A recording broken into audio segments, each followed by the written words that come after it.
يا بني إسرائيل اذكروا نعمتي التي أنعمت عليكم وأوفوا بعهدي أوف بعهدكم وإياي فارهبون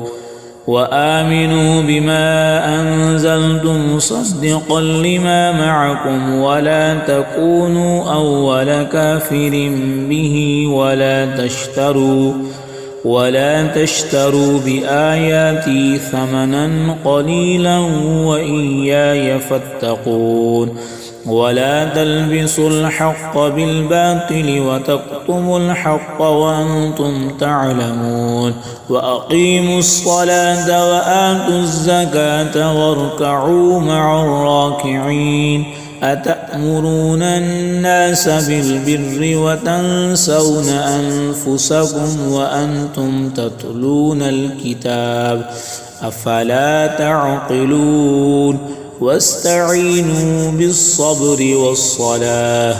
وإنها لكبيرة إلا على الخاشعين الذين يظنون أنهم ملاقو ربهم وأنهم إليه راجعون.